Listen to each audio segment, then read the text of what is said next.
Flooding has become a huge concern for Lagosians. For those living in the Araromi area, Isheri, Magodo, they didn't know that they would experience issues like this when they moved into this area. Due to the closeness of this area to the Ogun River, whenever the dam is open, this area is prone to flooding, and as you can see, there's water everywhere. We even had to use a boat to do this report. I'm Jennifer Okundia.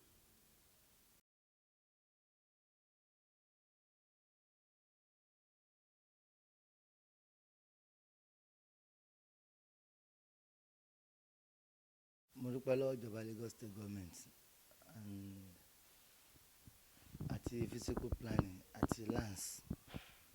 Mo dúpẹ́ lọ́wọ́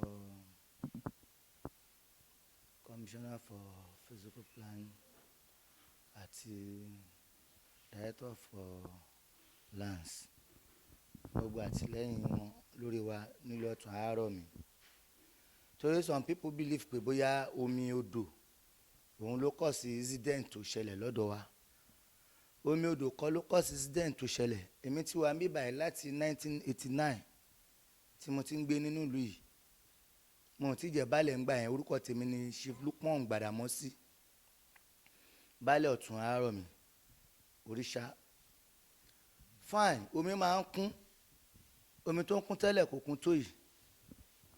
Dẹ̀wà tó mi ti ń kún kò pa àwọn èèyàn mi lára, kò pè mí náà lára, mo fọpẹ́ fún Ọlọ́run. But nǹkan tí mi kàn pledge tí mo ń bẹ̀bẹ̀ fún lọ́dọ̀ Lagos State ni pé gẹ́gẹ́ bí ìlérí wọn pé wọ́n máa bá a ṣe drainage and wọ́n máa fún wa ní ọ̀nà. Torí ọ̀nà kan ṣo tá a ní tá a lò nú estate. Òun náà àwọn estate ti block náà ti gbé ta yẹn. Bí tá a manage sí ní Ayọ̀dèjì.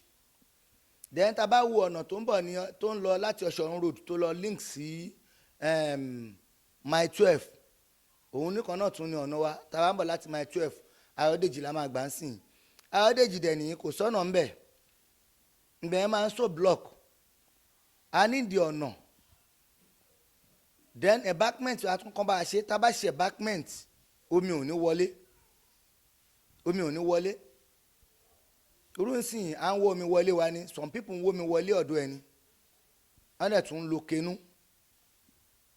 A fẹ́ràn Ọlọ́run láti ọ̀dọ̀ ìjọba, Ọlọ́run á ràn wọ́n lọ́wọ́.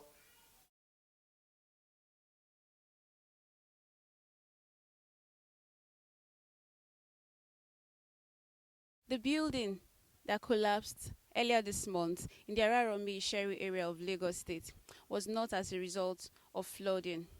In our findings here, we found out that it's as a result of illegal structures here.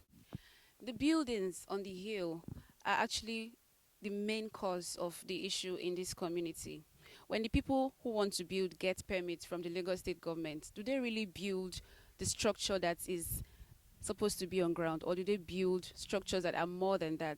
A building that is supposed to be a bungalow, and then you build a story on it, or stories, and then it caves in and affects those that are living, those houses that are on the main floor. So that's the main cause of the issue here. And so the Lagos State government needs to check those that are staying on the hill, if they have proper approval for such structures to be put in place in this community. And kàn bá báwọn ará òkè sọ̀rọ̀ tó ń damage life àwọn èèyàn mi.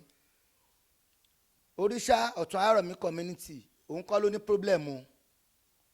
Àwọn tó wà ní estate tán wà ní setback ìjọba nítorí ibi tí wọ́n kọ́ ilé sí yẹn setback ni. And nígbà tí House of Assembly mo dúpẹ́ lọ́wọ́ wọn lọ́pọ̀lọpọ̀. Nígbà tí wọ́n bá a sọ̀rọ̀ ní last time tí irú ìṣẹ̀lẹ̀ yìí ṣẹlẹ̀, wọ́n lá sọ pé kí everybody lọ ṣe embankment ẹ̀yìn ilé ẹ̀. Then rọ àwọn pipe tí wọ́n nà tó ń da omi síbí.